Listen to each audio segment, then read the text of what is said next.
Good morning mga mahalan ko. Kumusta kayo diyan? Hi, panukulan. Anong meron? Balita ko. May sin si ate. Si ate talaga. Anong meron dyan? Nagkakagulo na nga sa Senado. May sarili ka dyang gulo. Ay, talaga.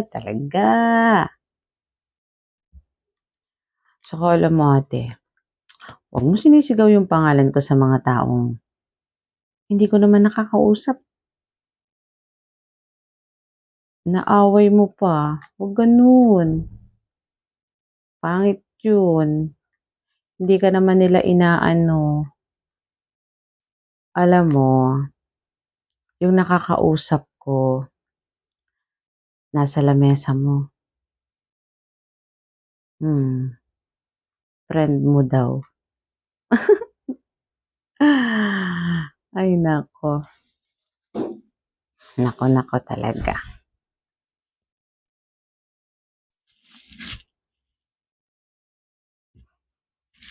Ano ate? Anong ginagawa nyo? Nakapantok pa. Ang aga po eh. Nagising na ako ng alas 8. Anong meron dyan?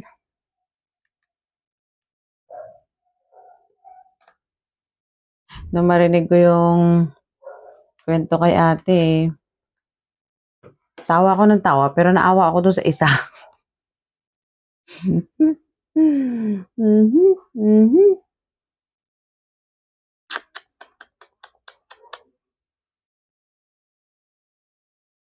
Malala.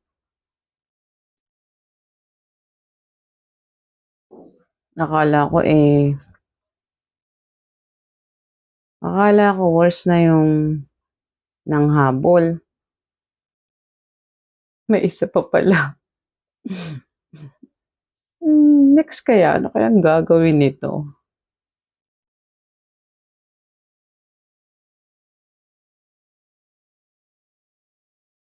Ano pa kayang kahihiyan gagawin nito?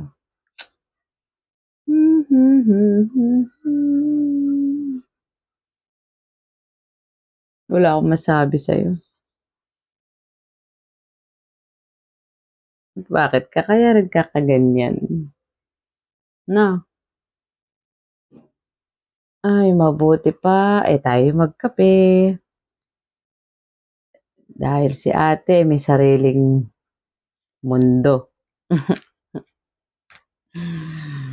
Balitaan niyo na lang ako. Ang galing. Ikaw mismo yung gumagawa ng kahihiyan mo. Niyo pala. Kawawa. Kawawa yung isa.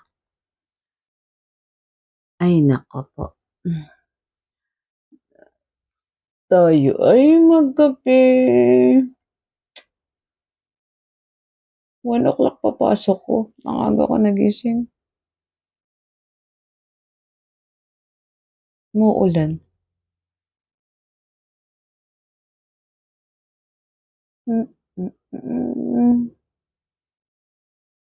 Kwentuhan niyo na lang ako ulit kay ate. Kawawa naman yung inaaway niya na hindi ko naman nakakausap. Saka ate, huwag mo isisigaw yung pangalan ko. Wala ka dyan tapos pangalan ko sisigaw-sigaw mo. Talo. Andito ako malayo. Huwag ganun. Kapag gumawa ka ng scene, pangalan mo lang. Huwag mo na ako sali. Wala akong kinalaman dyan. Bye! Kakape muna ako.